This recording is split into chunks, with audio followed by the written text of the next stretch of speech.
ప్రియమైన సహోదరి సహోదరులకు క్రీస్తు యేసు నామములో శుభాలు తెలియజేస్తుండండి. ప్రభు నాకు ఇచ్చిన ఈ మంచి సమయాన్ని బట్టి దేవుని ఎంతగానో స్తుతిస్తున్నాను.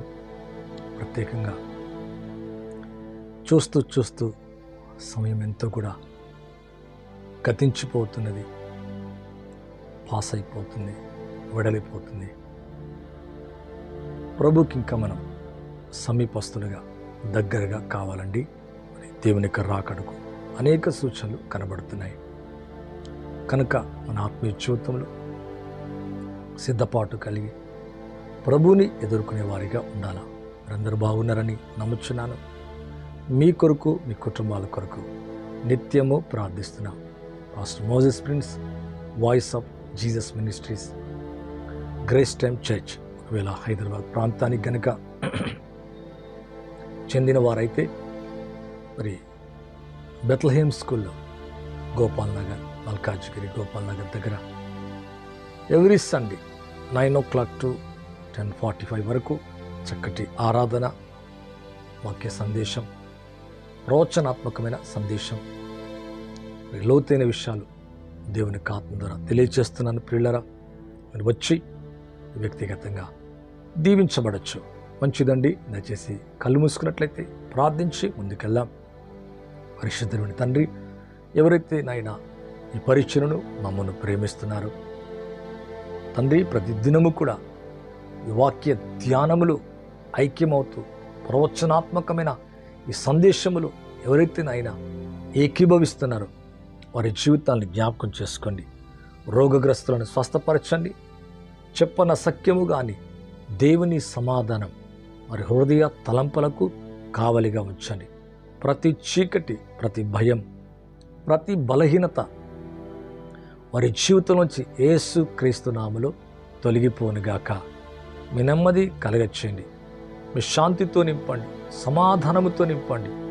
ప్రతి ఆటంకం నజరేయుడగు యేసు క్రీస్తు నామములో వారి జీవితంలోంచి తొలగించమని వేడుకుంటున్నాం. దేహాల్లో మంచి ఆరోగ్యం ఇవ్వండి, మనసుకు నెమ్మది ఇవ్వండి ప్రభా. ఉద్యోగాల కొరకు ఎదురు చూస్తున్న వారికి సరి అయిన చక్కటి ఉద్యోగాలు దయచేయండి.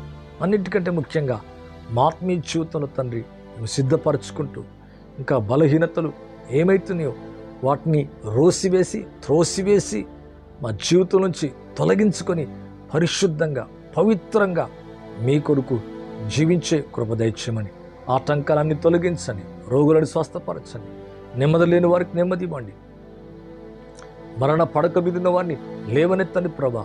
వారి భయం నుంచి విడుదల కలగచేయండి. దేవుని రాజ్యాన్ని గూర్చిన నిరీక్షణ కలగచేయమని వేడుకుంటున్నా. మళ్ళీ అంగీకరించి మీలో ఇంకా ముందుకు ధైర్యంగా సాగే గొప్ప కృప దయచేయండి. చూస్తుండగాని లైవ్ ద్వారా అనేక కార్యాలు జరిగించండి. కిడ్నీ సమస్య, హార్ట్ ప్రాబ్లం, లివర్ ప్రాబ్లం, కడుపులో సమస్య, తలలో సమస్య, గొంతులో సమస్య, తండ్రి పిల్లలు లేరని బాధపడుతున్న వారి కొరకు నాయన, పెరాలసిస్ చేత బాధపడుతున్న వారి కొరకు, క్యాన్సర్ చేత బాధపడుతున్న వారి కొరకు, ఆయా సమస్యల చేత ఆయాసపడుతూ దుఃఖపడుతున్న వారి సమస్యలు యేసు నామములో తొలగిపోనుగాక. అప్పుడు నజరేయుడగు క్రీస్తు యేసు నామములో తీర్చుకునే మంచి జ్ఞానమును గ్రహింపును దయచేయని మీ నామములో దీవించి ఆశీర్వదించమని యేసు క్రీస్తు నామములో అడిగి వేడుకుంటున్నాను తండ్రి, ఆమేన్. థ్యాంక్ యూ అండి. మరొకసారి మమ్మును ఈ పరిచయను ప్రేమిస్తూ మా నిమిత్తం ప్రార్థిస్తున్నాం. మీకు నా ప్రత్యేకమైన కృతజ్ఞతలండి, వందనాలు తెలియజేస్తున్నాను. అలాగే మిమ్మల్ని మరొక మా అనుదిన ప్రార్థనలు ప్రతిసారి తెలియజేస్తున్నాను, ప్రార్థిస్తున్నాం. మరి మీ కొరకు విజ్ఞాపన ప్రార్థనలో నిత్యము జ్ఞాపకం ఉంచుకుంటున్నాం. ప్రభు మీ జీవితాల్ని అన్ని విధములుగా ఆశీర్వదించనుగాక. చూస్తూ సమయం అయితే చాలా వేగవంతంగా వెళ్ళిపోతుంది. ఇయర్స్ ఆఫ్టర్ ఇయర్స్ అయిపోతున్నాయి, రోజులు సంవత్సరాలు గతించిపోతున్నాయి. అయితే వాటికంటే ముఖ్యంగా మన సమయాన్ని, మనకి ఇవ్వబడిన సమయాన్ని సద్వినియోగం చేసుకుంటూ అనేక ఆత్మను రక్షించువారిగా, దేవుని వైపు త్రిప్పువారిగా, దేవుని వైపు త్రిప్పే మా జీవితంలో మీ చేతును, మీ సహకారాన్ని అందిస్తున్న మీకు నా నిండు కృతజ్ఞతలు తెలియజేస్తున్నాను. మీ కొరకు నిత్యము ప్రార్థిస్తున్నాం. ప్రభు మీ జీవితాల్ని సమృద్ధిగా మరొకసారి ఆశీర్వదించునుగాక. మంచిది. నా ఒక టాపిక్లోకి నేను వెళ్తున్నాండి. ఆత్మచేత నడవాలి, ఆత్మచేత నడిపించబడాలి, ఆత్మచేత నడవాలి. ఆత్మలో నడిచేవారిగా మనం ఉండాలి. విశ్వసించవచ్చు, దేవుణ్ణి ప్రార్థించవచ్చు, లేకపోతే దేవుని పిల్లలమై ఉండొచ్చు. మరి దేవుని యొక్క రక్తంలో కడగబడిన మన జీవితంలో ఆత్మచేత, స్పిరిట్ యొక్క లీడ్, స్పిరిట్ చేత, పరిశుద్ధాత్మ చేత నడిపించబడటం అనేది చాలా ఆశీర్వాదకరం. అయితే చాలామంది ఆత్మలో నడవకయే అనేక సమస్యలు, అనేక కష్టాలు, అద్భుతాలు పొందుకోకపోవటానికి కారణం, అనేక దేవుని గొప్ప కార్యాలు చూడకపోవటానికి కారణం ఏంటంటే ఆత్మలో నడిచే అనుభూతి లేకపోవటమే. నువ్వు విశ్వసించవచ్చు, మరలా అంటాం, ప్రార్థించవచ్చు, దేవునికి ఇవ్వచ్చు, వాక్యాన్ని చదవచ్చు, ధ్యానించవచ్చు, కానీ స్పిరిట్లో నడవకుంటే మరి ఇవి వేరే, స్పిరిట్లో నడిచే విధానం వేరే. ఉదాహరణ ఎగ్జాంపుల్గా ఒక విషయాన్ని మాట్లాడాలని కోరుకుంటున్నాం. మన కొత్త కారు 50 లక్షలు 20 లక్షలు పెట్టి కారు కొనుక్కున్నామండి. కొనుక్కున్న కారు మన ఇంటి ముందు పెట్టుకుంటే ప్రయోజనం ఏమీ లేదు. మరి కీస్ ఉండి, కారు ఉండి అలా ఉట్టిగా ఉంటే సరిపోదు. ఆ కారు నడపాల. ఆ కారు చేత మనం ఆ కారుని మనం యూజ్ చేసుకునే వారిగా ఉండాల. అలాగే కారును నడపాల, డ్రైవ్ చేయాలి. అలాగే పరిశుద్ధాత్మ చేత మనం డ్రైవ్ అవ్వాలా, పరిశుద్ధాత్మ చేత లీడ్ అవ్వాలా, పరిశుద్ధాత్మ చేత దేవుని యొక్క ఆత్మ చేత నడిపించు వారిగా ఉండాలా. నీవు, నీ కుటుంబం, నీ సంఘం, నీ వ్యక్తిగత జీవితం, అనుదిన జీవితంలో దేవుని ఆత్మ చేత నడిపించు వారిగా ఉండాలా. అక్కడే సమాధానం, అక్కడే సంతోషం, అక్కడే చక్కని ఆరోగ్యాన్ని చూస్తాం. దుష్టును, కీడు, వ్యాధి, భయాల నుంచి మనం విడుదల పొందుతాం. అపవాదిని ఎదిరిస్తాం, జయిస్తాం. ప్రియులారా, దేవుని యొక్క వాక్యంలో కనుక చూసినట్లయితే లూకాసు సువార్త 4వ అధ్యాయం 1వ వచనం చూస్తున్నా. యేసు పరిశుద్ధాత్మ పూర్ణుడై యోర్దాను నది నుండి తిరిగి వచ్చి 40 దినములు ఆత్మచేత అరణ్యములో నడిపించబడి. బైబిల్ కనుక చూస్తే యేసు ప్రభు శరీరధారిగా వచ్చిన దినములలో, శరీరధారిగా ఉన్న దినాల్లో మరి పరిశుద్ధాత్మ పూర్ణుడై ఉండి, పరిశుద్ధాత్మ పూర్ణతే కాదు, పరిశుద్ధాత్మతో నిండుకోవటమే కాదు, దేవుని యొక్క కొలత లేని ఆత్మచేత నింపబడినట్లుగా చూస్తున్నాం. నుండి తిరిగి వచ్చి 40 దినములు యోర్దాన్ దగ్గర ప్రభు తన ఆత్మచేత నింపబడిన, దేవుని ఆత్మచేత నింపబడినట్లుగా చూస్తున్నాం. 40 దినములు ఆత్మచేత అరణ్యములు నడిపించబట్టం మనం చూస్తున్నాం. పరిశుద్ధాత్మ చేత లీడ్ అవ్వాలా. ఎవరి జీవితంలో అయితే ఇలాగుండదో వారి జీవితంలో దేవుని బలమైన కార్యాలు చేయలేరు. అంటే ప్రభు నింపబడటమే కాదు, దేవుని కొలత లేని ఆత్మతో నింపబడటమే కాకుండా దేవుని ఆత్మ చేత నడిపించబడుతున్నారు. మరి ఇక్కడ మన జీవితంలో కూడా అనేకసార్లు నింపబడుతున్నాం, తాకబడుతున్నాం, ప్రార్థిస్తున్నాం, వాక్యాన్ని చదువుతున్నాం, మరి అనేక రీతులుగా మనం ఉంటున్నాం. అలాగా ఉన్న మన జీవితంలో ప్రభు యొక్క ఆత్మచేత నడిపించబడుతున్నామా? పరిశుద్ధాత్మలో నడుస్తున్నామా? పరిశుద్ధాత్మ చేత నింపబడిన తర్వాత దేవునికి అనుగుణంగా, దేవుని వాక్యానుసారంగా, దేవుని ఆత్మచేత, దేవునికి ఇష్టమైన విధానములు, అంటే దేవుని యొక్క ఆత్మచేత మనము నడిపించు వారిగా ఉండాలా. ఈ లైవ్ చూస్తున్న మీ జీవితంలో పరిశుద్ధాత్మ చేత ఎప్పుడైతే మనం నడిపించబడతామో అనేక కార్యాలు జరుగుతాయి. ప్రియులారా, మరి మీ జీవితంలో దేవుడు బలమైన కార్యాలు చేయాలని కోరుకుంటున్నాడు. కుటుంబానికి సమాధానం, మీ హృదయాల్లో సమాధానం, సంతోషం, ఆనందం, ఆత్మ బలం. నిజమే, మరి పరిశుద్ధాత్మలో నువ్వు నడుస్తున్నావు అనడానికి అనేక గుర్తులుంటాయి. భాషలు మాట్లాడితేనే కాదు, మరి చాలామంది భాషలు మాట్లాడితేనే పరిశుద్ధాత్మతో నింపబడినట్టుగా కాదు. భాషలో వరం అనేది వరం, భాషలతో మాట్లాడటం వరం. అయితే నీ జీవితంలో దేవుని చేత, అంటే దేవుని ఆత్మ చేత నడిపించబడుతున్న దానికి గుర్తు ఏంటంటే నీ అంతరంగములో చెప్పన సఖ్యము కానీ దేవుని సమాధానాన్ని నువ్వు కలిగి ఉంటావు. పిల్లరా, మరి ఎక్కడ పరిశుద్ధత ఉంటుందో అక్కడ పరిశుద్ధాత్మ దేవుడు పనిచేస్తాడు. పరిశుద్ధాత్మ దేవుడు మరి ఆత్మచేత నడిపించడానికి ఇష్టపడతాడు. చాలామంది జీవితంలో పిల్లరా మరి పరిశుద్ధ జీవితం ఉండదు. ఇంకా పరిశుద్ధంగా మనం ఉన్నప్పుడు చూడండి, మరి దేవుని యొక్క వాక్యంలో యెషయా గ్రంథములు, ప్రకటన గ్రంథములు కనుక చూస్తే సెరూబులు కెరూబులు దేవుని యొక్క సింహాసనం చుట్టూ అలుముకున్నట్టుగా మరి ప్రభుని అంటే క్రీస్తుని, యేసు ప్రభుని మరి పరిశుద్ధుడు పరిశుద్ధుడు పరిశుద్ధుడని కొనియాడినట్టుగా, అంటే దేవుని పరిశుద్ధుడని కొనియాడినట్లుగా చూస్తున్నాం. అంటే పరిశుద్ధత ఎప్పుడైతే మనం కలిగి ఉంటామో దేవుడు తన ఆత్మచేత మనల్ని నడిపిస్తాడు. అంటే దేవుని ఆత్మచేతను నడిపించబడాలంటే ప్రార్థనే కాదు, విశ్వాసమే కాదు, వాక్యమే కాదు, నీ జీవితంలో పరిశుద్ధత అనేది చాలా ప్రాముఖ్యమైంది. ఎక్కడ పరిశుద్ధత ఉంటుందో అక్కడ దేవుని ఆత్మచేత నడిపించబడుట అనేది మనకు కనబడుతుంది. మరి లైవ్ చూస్తున్న మీ జీవితంలో దేవుని యొక్క ఆత్మచేత మనమందరము నడిపించు వారిగా ఉండాలా. ఈ చివరి దినాల్లో మనకిష్టమైన రీతిలో, మనకిష్టమైన చోటుకి, మనకిష్టమైన విధానములు, మన స్వయం అంటే మనసుతో హృదయముతో మనకున్న ఇష్ట రీతిలో నడవటం కాదు. అంటే దేవుని చెప్పు చేతలో, దేవునికి ఇష్టమైన రీతిలో, అంటే దేవునికి ఆత్మకు అనుగుణంగా, దేవుని ఆత్మకు విధేయత చూపచ్చు, దేవుని ఆత్మానుసారంగా ఆత్మచేత నడిపించు వారిగా ఉండాలా.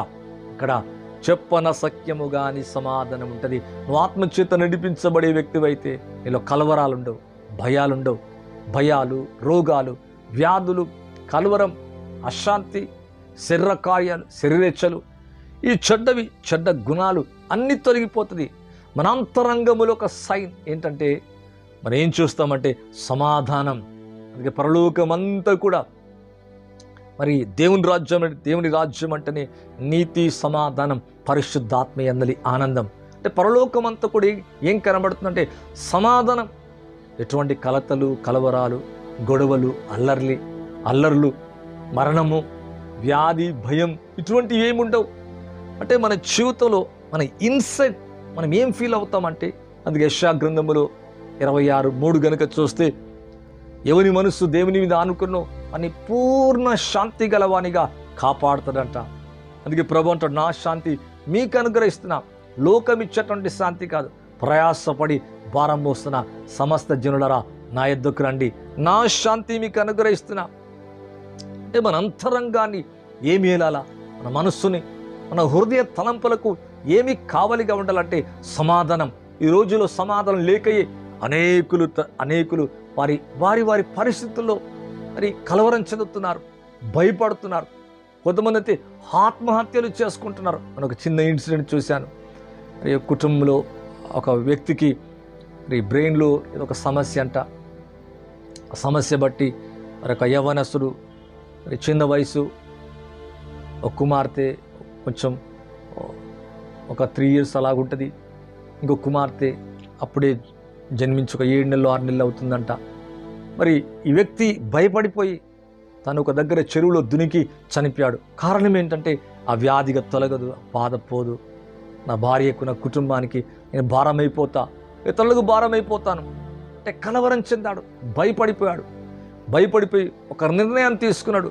వెంటనే చనిపోతే దీనికి సొల్యూషన్ దొరుకుతుంది అనుకున్నాడు. అంటే దీనికి కారణం ఏంటంటే భయం, మరి శాంతి లేకపోవటం. ఆ వ్యాధి అతను ఏం చేసిందంటే భయపెట్టింది. అలాగే అనేకులు ఆత్మహత్య చేసుకోవడానికి, మరణించడానికి, చనిపోవడానికి కలవరం, భయం. మరి మీ జీవితంలోంచి అది తొలగిపోనుగాక. మరి ప్రభు జన్మించినప్పుడు పరలోకం నుంచి ఒక సైన్య సమూహం దిగొచ్చింది. ఆయనకిష్టమైన మనుషులకు భూమి మీద సమాధానము కలుగునుగాక. నిజమే, మన జీవితంలో సమాధానం లేదా? ప్రభు నీకు సమాధానం ఇవ్వాలని కోరుకుంటున్నాడు. అనగా దాని అర్థం ఏంటంటే నీ హృదయంలో ఉన్న బరువు, నీ కలవరం, నీ భయం, నీ హృదయాన్ని ఏదైతే భయపెడుతుందో, బాధిస్తుందో వాటన్నిటిని తొలగించి తన సమాధానం మీకు ఇవ్వాలని కోరుకుంటున్నాడు. అంటే నీ ఇన్సైడ్లను గుర్తిస్తావు. ఏం గుర్తిస్తావంటే ఎప్పుడైతే దేవుని యొక్క ఆత్మ చేత మన స్పిరిట్, మన ఆత్మ నడిపించబడుతుందో, అంటే మన జీవితం, ఆత్మీయ జీవితం నడిపించబడుతుందో, ఇక్కడ ప్రభువుని చూస్తున్న పరిశుద్ధాత్మ పునుడై యోర్దాను నుండి తిరిగి వచ్చి 40 దినములు ఆత్మచేత, అంటే భూమి మీద ఉన్నన్ని దినాలు ఎలా నడిచారంటే యేసయ్య ఆత్మచేత నడిపించబడుతున్నట్లుగా చూస్తున్నాము. అంటే మన జీవితంలో కూడా దేవుని ఆత్మచేత నడిపించు వారిగా ఉండాలా. నువ్వు దేవుని యొక్క ఆత్మచేత నడిపించబడిన వ్యక్తిగా ఉంటే నీలో కనబడే ఒక ప్రధానమైన ఒక విషయం, నీ ఇన్సైల్ ఏముంటుందంటే, నీ మనసులో, నీ హృదయ తలంపుల్లో, నీ ఆత్మలో, నీ అంతరంగములో ఏం చూస్తావంటే దేవుడిచ్చు సమాధానం నీ హృదయం నిండా ఏలుకుంటుంది. పిల్లారా, ఈ యొక్క మధ్యాహ్న కాల సమయంలో లైవ్ చూస్తున్న మీ జీవితంలో దేవుని సమాధానం నీ హృదయ తలంపులో కావలే ఉండుగాక. అలాగే ఫిలిప్పీలకు రాసిన పత్రికలో దేని గురించి చింతించొద్దు, మీ చింత యావత్తు ఆయన మీద వేయండి, అప్పుడు సమస్త జ్ఞానానికి మించిన దేవుని సమాధానం మీ హృదయ తలంపులకు కావలి ఉంటుందంట. అనగా మీలో ఉన్న భయాలన్నీ తొలగిపోతాయి. పాపాన్ని గురించి, వ్యాధిని గురించి, కుటుంబాన్ని గురించి, ఆర్థిక విషయాల గురించి, అనేక సమస్యలు, అనేక కలవరాలు. యేసు రాకకు ప్రధాన ఉద్దేశం ఏంటంటే పాపాలు తీసివేయటమే కాదు, పాపాల నుంచి, రోగాల నుంచి, శత్రువు నుంచి, భయము నుంచి, మరణము నుంచి, ఇవన్నీ మనిషి యొక్క జీవితంలో సమాధానము లేకుండా చేస్తున్నాయి. అదే క్రిస్మస్ అంటే ఏంటంటే, అవును, దేవుడిచ్చు సమాధానం మన హృదయంలో స్వీకరించితే, క్రీస్తుని కలిగినప్పుడు, దేవుని ఆత్మచేత మన ఆత్మ నడిపించబడినప్పుడు, మనము, మన కుటుంబం, మన జీవితం, మన సంఘం, మన సంఘ బిడ్డలు, మన కలిగిన వారు దేవుని ఆత్మచేత ఎప్పుడైతే నడిపించబడతామో చెప్పనసఖ్యము గాని దేవుని యొక్క సమాధానం నీ హృదయాన్ని ఏలుతుంది. అటువంటి కృప నీకు ఇచ్చునుగాక. ఎవరు కలవరపడుతున్నావా, భయపడుతున్నావా? మరి చూడండి, యేసు జన్మించినప్పుడు, యేసు జనన విధానం వినబడగానే హేరోదు కలవరపడిపోయాడు, భయపడిపోయాడు. అవును, శత్రువు కలవరమే, లోకానికి కలవరం. కానీ దేవుని పిల్లలైన వారికి యేసే వస్తున్నంటే కలవరమే, యేసే జన్మించినప్పుడు కూడా కలవరమే. కానీ దేవుని సంఘానికి కలవరం లేదు. ఈ రోజు నుంచి నీకే భయం లేదు, ఏ కలవరం లేదు, ఏ దుఃఖము లేదు. ఒకవేళ పిల్లలు ఇంకా మీరు అనుకున్నట్టుగా జన్మించలేదేమో, ఆలస్యమైపోయిందేమో, 10-20 సంవత్సరాలు కావచ్చు. నీకున్న ఆర్థిక ఇబ్బందులు ఇంకా తొలగలేదేమో, నీ అప్పులు తీరలేదేమో, నువ్వు అనుకున్న జాబ్ సంపాదించుకోలేదేమో, నీ కలిగిందంతా, లోకములో కలిగిందంతా నువ్వు ఒకవేళ కోల్పోయి పోగొట్టుకుని ఉండొచ్చు, దుఃఖముతో ఉండొచ్చు. బట్ నీ అంతరంగాన్ని, నీ హృదయాన్ని మాత్రం ఏది ఏలాలంటే, ప్రిన్స్ ఆఫ్ పీస్ అన్న సమాధానపు రాజు నీ ఆంతర్యాన్ని ఏలాలా, నీ హృదయాన్ని ఏలాలా. కలవరం కాదు, భయము కాదు. ప్రభు యొక్క ఆత్మ చేత మనం ఎప్పుడైతే నడిపించబడతామో మన అంతరంగం అంతా కూడా సమాధానముతో నిండిపోతుంది.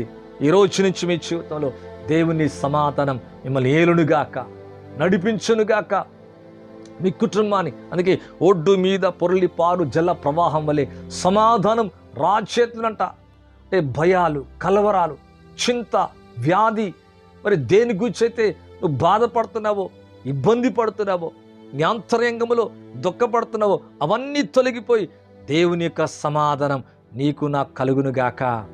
అయితే ఎవరైతే ప్రభు యొక్క ఆత్మచేత నడిపించబడతారో వారి జీవితంలో మొదటి సైన్ ఏంటి తెలుసా, గుర్తేంటి తెలుసా? వారి అంతరంగములో దేవుని సమాధానం అనేది మరి ఏలుతూ ఉంటుంది పిల్లారా. మరి కాబట్టి మనం మన జీవితంలో దేవుని యొక్క ఆత్మచేత నడిపించబడిన వారిగా ఉండాలా. ఇదే 4వ అధ్యాయం 18వ వచనం చూస్తే, ప్రభు ఆత్మ నా మీద ఉన్నది, వీధులకు స్వార్థ ప్రకటించుటకై ఆయన నన్ను పంపెను, అభిషేకించను, చెరలో ఉన్న వారికి విడుదల, గ్రుడ్డి వారికి చూపు కలుగునని ప్రకటించుటకు, నలిగిన వారిని విడిపించుటకంట.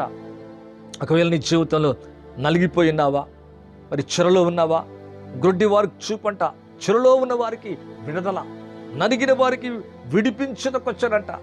ఒకవేళ నీ జీవితంలో నీ సమస్యలను బట్టి, నీ ఇబ్బందులను బట్టి, నీ కలిగే బాధలను బట్టి నీ అంతరంగంలో నలిగిపోతున్నావేమో, నీ మనస్సులో, నీ దేహంలో నీ సమస్యలు, నీ కష్టాలు నేను నలగొడుతున్నాయేమో, ప్రభు శిలువలో నీ కొరకు నలగొట్టబడ్డాడు. ఇక్కడ అంటున్నాడు, ప్రభు ఆత్మ నా మీద ఉంది.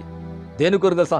బీదలకు స్వార్థ ప్రకటించడానికి ఆయన నన్ను అభిషేకించను. చెరలో ఉన్నవారు, పాపములో, రోగములో, వ్యాధిలో, అపవాది బంధకములో, అవును, చెరలో ఉన్న వారికి విడుదల, గ్రుడ్డి వారికి చూపు కలుగునని ప్రకటించుటకు, నలిగిన వారిని విడిపించుటకే దేవుని యొక్క ఆత్మ నా మీద ఉంది. అంటే దేవుని యొక్క ఆత్మ చేత యేసు ప్రభు నడిపించబడి గుడ్డి వారికి చూపించడట, చెరలో ఉన్న వారికి విడుదలిచ్చాడంట, నలిగిన వారిని విడిపించినట్టుగా చూస్తున్నాం. ఒకవేళ విరిగి నలిగిన హృదయముతో కన్నీటితో ఈ సందేశాన్ని వింటున్నావా? నీతోనే ప్రభు మాట్లాడుతున్నాడు. నలిగిన నీ జీవితాన్ని బలపరచబోతాడు, ఊరడించబోతాడు, నీ జీవితంలో అద్భుతము చేయబోతాడు. దేని కొరకైతే ఎక్స్పెక్ట్ చేస్తున్నావో, దేని కొరకైతే విశ్వసించి ప్రార్థించి కన్నీరు కార్చి అనేక దినాల నుంచి ఎదురు చూస్తున్నావో ఆ కార్యం యేసు నామములో జరుగునుగాక.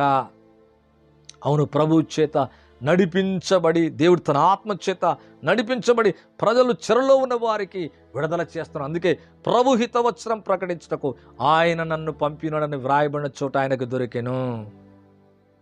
ఈ విధంగా గుడ్డి వారికి చూపునిచ్చాడు, పాపములున్న వారిని విడిపించాడు, రోగులను బాగు చేశాడు. అందుకే ప్రభు యొక్క ఆత్మ ఉంది. ఆత్మ ఉండటమే కాదు, ప్రభు యొక్క ఆత్మ చేత నడిపించబడి వారందరినీ కూడా విడిపించినట్లుగా చూస్తున్నాం. అంటే ప్రజలందరికీ ఏమిస్తున్నంటే సమాధానము కలగ చేస్తున్నాడు. ఈ లైవ్ ద్వారా మీ జీవితంలో కూడా దేవుడు తన సమాధానం మీకు ఇచ్చెనుగాక.